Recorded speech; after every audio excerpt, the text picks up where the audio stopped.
Welcome to this edition of St. Clair College Saints Sports, our first edition of 2023. The Saints athletic program off and running already. 4 teams heavily involved in action, the volleyball programs, and of course the basketball programs. And certainly we here at We Digital very pleased to be part of the St. Clair College athletic scene. We're going to talk basketball today to get the year off and going here on Saint Sports. And busy time of year, of course. And now we're getting down to some of the nitty gritty as the season's winding down. We're into mid-January here, February, battling for playoff spots. And the Saints, both Saints teams are right in the thick of it. We're going to start with the women's basketball team. Of course, they are led by the very capable head coach, Mr. Andy Kiss. Coach K, good day to you, and good to see you back in 2023. How was the holiday season? Holidays are always a beautiful time, family time, and for me, it was a little bit different because it was also recovery time. Oh, okay. Did you have surgery? I did. You did? Wow. I'm fully bionic in the hips. Got to feel a lot better, though. Got to feel a lot better. Well, titanium can't feel arthritis. That's a beautiful thing. So we'll get to see you moving around a lot better, hopefully. And I'm glad it all went well that way for you. So thank you, Don. Your team sitting right now, Coach, 5-4. You're 4th in the West. Over the holidays, sometimes students transfers or they just don't continue their college. Any hits to the roster going into the second part here, Coach? No, we remain the same. We have had no changes to the roster since end of first semester. That's a good thing. That's a good thing. And I believe you played last week. You're out of town. And came up short there to get things back rolling. I guess heading back into this long layoff, and I complain about it a lot. It's just a long layoff for any team, any sport. But how tough to get back into it?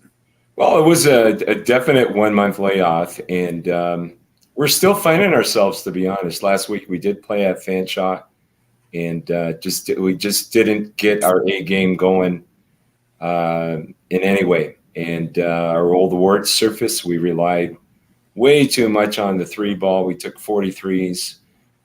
We didn't find our way to try, into the paint, either to score in the paint or kick it out for the open 3. Mm-hmm.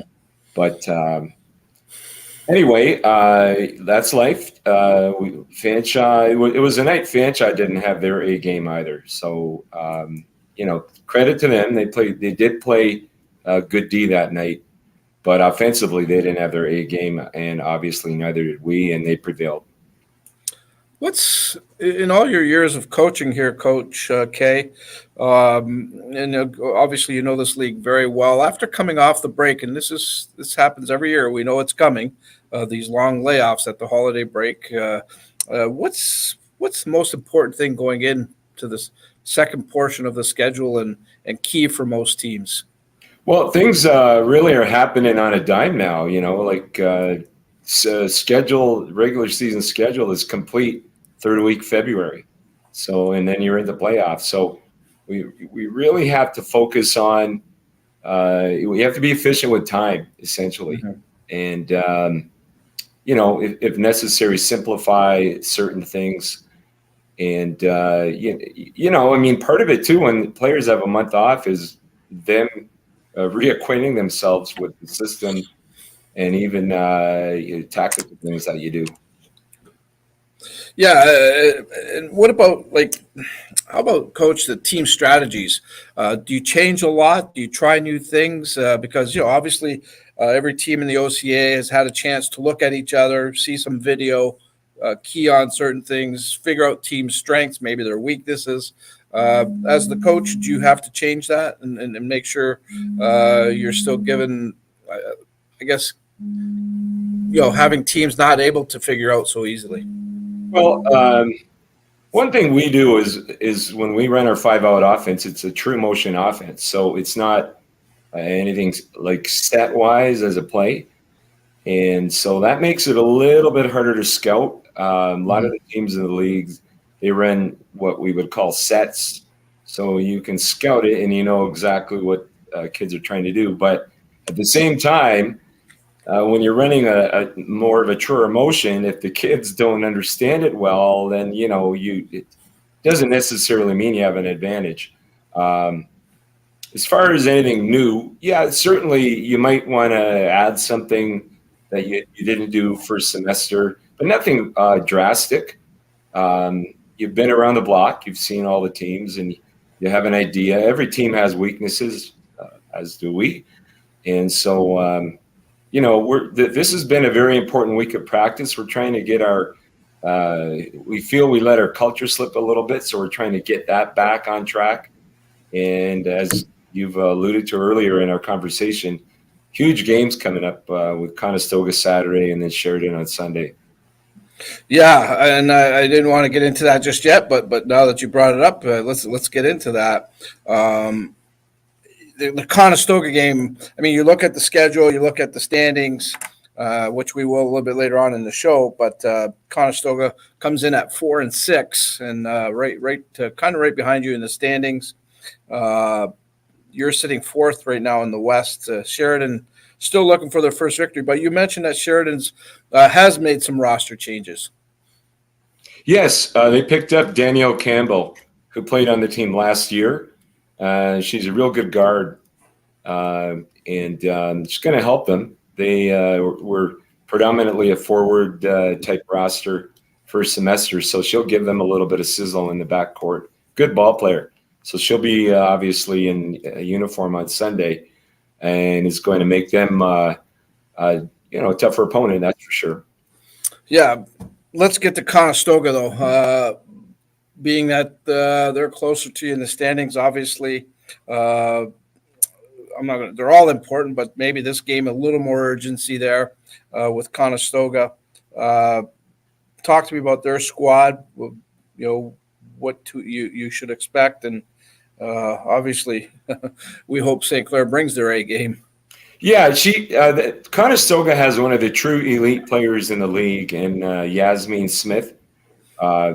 A truly elite athlete. Like she's the anomaly. I love being frank and honest, and I'm going to be here, whether it comes across the wrong way or not. But Yasmin has hops. I use the word anomaly because she's a women's player who has great hops. She gets up quick and really is active on the glass, and you really got to get a body on her. What I was trying to kind of intimate seconds ago was there aren't a lot of female players that have real good hops, if that makes any sense. So she, like elite athlete, jet quick. She has what football coaches would call closing speed. And really is a tough check. And they really use her well offensively. They run her in curls, whether they're off screens or she's just curling around somebody who's sort of in a stationary position in the offense. They've got a couple kids who were not healthy last semester when we played them. They've got a point guard, Beth Fleming, and a forward, Taylor Doyle, who are active again. So they actually knocked off Lenton College last weekend at Conestoga in overtime. So certainly that grabs the attention of all of us in the league. And obviously, having played them and scouted them exhaustively, I know the talent on that team. And of course, Yasmin Smith, she's just a little bit ahead of Alyssa Lucier in the scoring race. Not that that's the big deal for us. We want wins and we want team success, first of all. Yeah, absolutely. And I'm sure even Alyssa would tell you that she just wants a team to win. Speaking of the Saints, how have they looked, Coach, in practice? I know you only have the one game, and it obviously didn't go the way you had hoped. Some things to work on. how have they looked leading up to this, and where does the work have to be put in? Well, the last couple of days, the effort's been excellent. We're still working out the tactical kinks, running our 5-out motion. And we've really been emphasizing that this week. We've tried to simplify it somewhat. And, we want to get the kids to play with flow and play as a 5-woman unit. And, that requires all 5 players, if you will, being on the same page in terms of what they're doing. And so, we've been working on that, and that's coming along. We've got today. We're going to go hard today in about 45 minutes, very hard today. And we got Thursday and Friday as well in prep for this weekend. But, we're also working on, like they did have a month off, and the kids ended up going up to Montreal for a tournament at Dawson College. And then we opened up at Fanshawe in the second half. So, but we are as well working on cardio, to be honest. We have a few players who play in the around 35 minutes plus a game, that range. And so, that's just life. That's our roster, the makeup of it, and the doling out of the minutes. And so, those players need to be really fit cardiovascularly, right? Because, you're going to play a lot of minutes. And we're also trying to build up. We need to build our bench and find a couple of kids who can give us something coming off the bench in that role. Okay. Now that you've had a chance, we're well into the season here, Coach, and things are kind of taking shape. We're seeing who's maybe the leaders in this league. Who are some of the teams that are up and coming? How would you evaluate the league itself, and how tough is the basketball this year? Well, the gold standard in the league right now is Humber. They're undefeated at, I believe, 9-0 now. And, there's a group of us, Fanshawe, us, Lambton, Niagara, and now Conestoga is trying to push into that mix, who are all fighting for the numbers 2, to 5 or 6 spots. And so that's all going to shake out. And with that victory that Conestoga had now, they can find their way into this mix. So we've got to try to keep them out of it, to be honest with you, with our game against them. But certainly not going to be an easy task. And we have to be ready to go and, be focused on Saturday. That's for sure. I think it's going to be a great game, great weekend of basketball with the women at the St. Clair College Sportsplex. Coach, you're going to come out of retirement now that you got the new hip and everything, or? Yeah. No chance of that. $6 million man music. Well, you're worth a lot to us, that's for sure. So, good stuff. I look forward to seeing you at the Sportsplex on Saturday, as always, and we'll look forward to some great basketball on Saturday afternoon at 2 and again on Sunday at 1. So Coach Andy Kiss is with us. Thank you very much, Tom. All right. Greatly appreciated. That's Coach Andy Kiss of the Saints. Speaking of the Saints and the OCA, let's take a look at, before we get into our next interview, let's take a look at some of the standings, the numbers, get you caught up on everything where the Saints are at. And first, I'd like to, we'll get into the volleyball teams quickly before we get to Coach Brendan Segan of the men's basketball team. But if Evan, you could bring up those volleyball standings. St. Clair volleyball, the women, or what are we going to have? The women here. This is I'm not sure. This is the men, I believe. That's the men's standings. Okay, so the men, you can see St. Clair, they're sitting in 8th right now in the conference. They've struggled going into the break and a little bit after here. They're on a 3-game losing skid. Hopefully that gets corrected very quickly. They're not out of the playoff scene at all as of yet, but got to start putting some wins together. The men will be on the road. Actually, they play on the road. Depending on when you're watching the show, they're playing tonight at Conestoga, who is 9th in the West at 2-9, so they're actually behind the Saints. So hopefully the Saints can put a halt to their 3-game losing streak tonight at Conestoga. And they'll finish the week off on the road as well at Niagara. Niagara, fourth in the West at 7-4.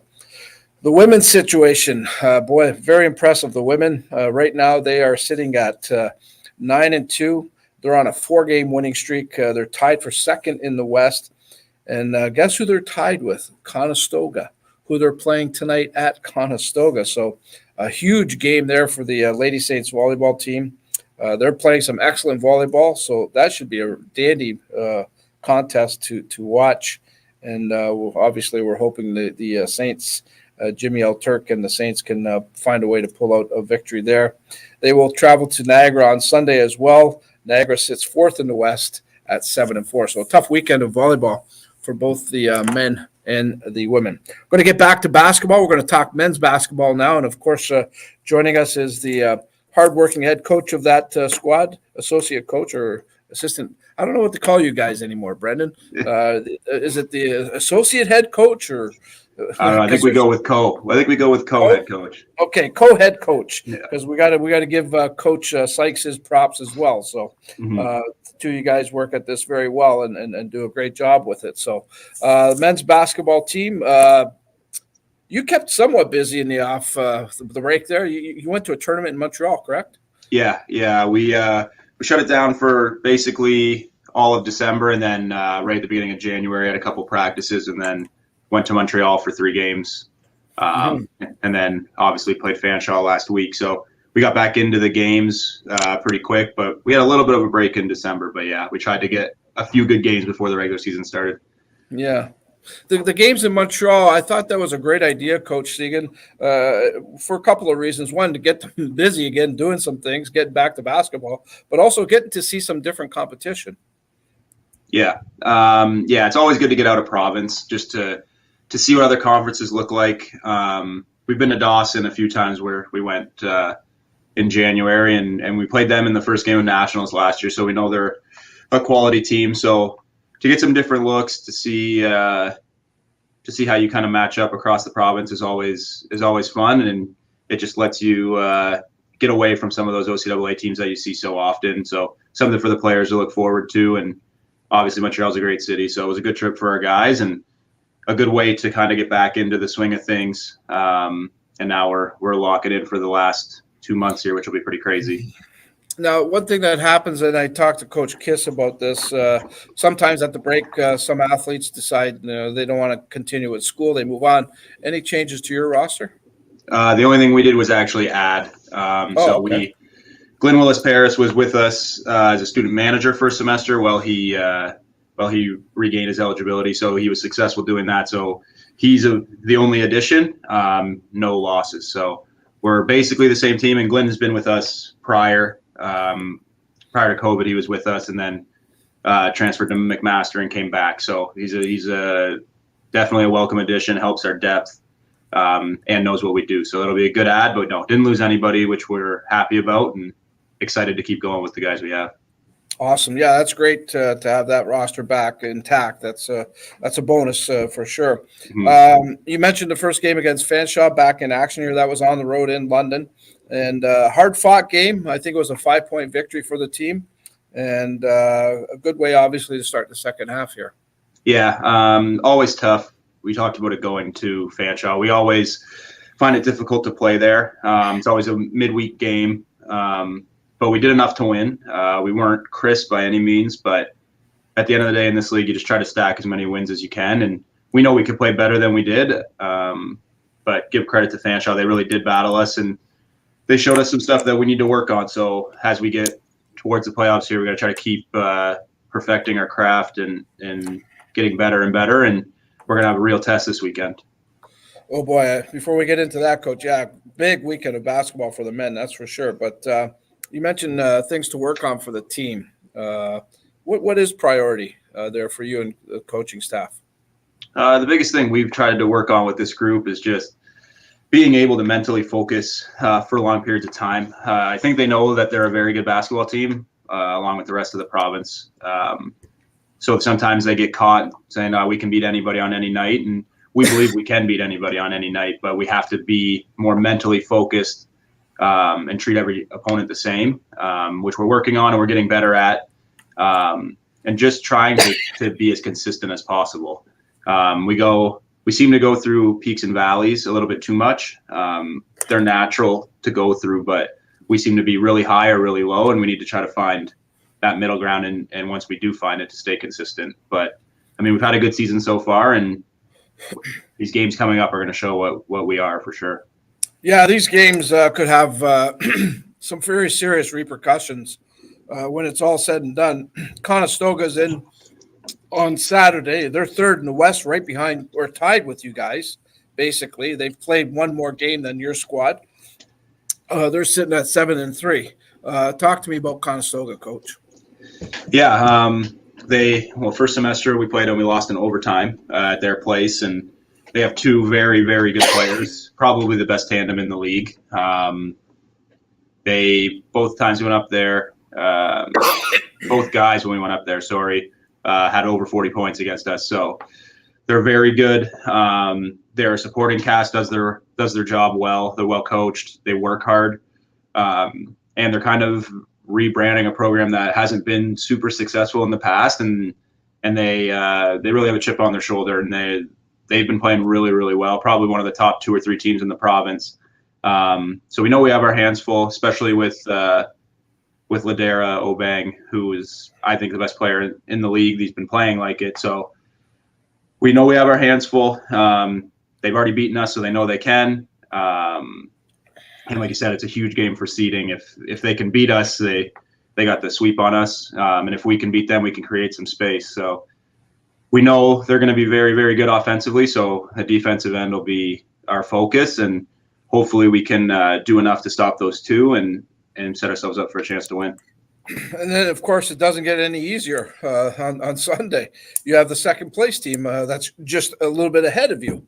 Of course, they played one game extra. They're sitting at 8-3, and that's Sheridan. So just a tremendous weekend of basketball at the Sportsplex. But I don't want to ask so much about Sheridan, but to play 2 games back-to-back like that, basically within a 24-hour period, how tough is that?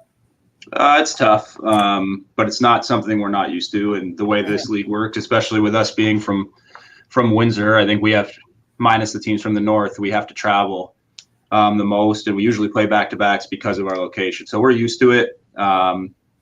It's good and bad. Bad because your rest obviously isn't as good as you'd like it to be, but good because you have to have a short memory and you just have to keep playing. And it really does mimic the OCAA tournament, where you're going to have to, if you're successful, you're going to have to win 3 games in 3 days. So it's going to be like this: 2 teams who are top of the province, very good. So this is definitely a good measuring stick for us to see where we're at. And like you said, the repercussions of this weekend for all 3 teams involved, us, Conestoga and Sheridan, are pretty big.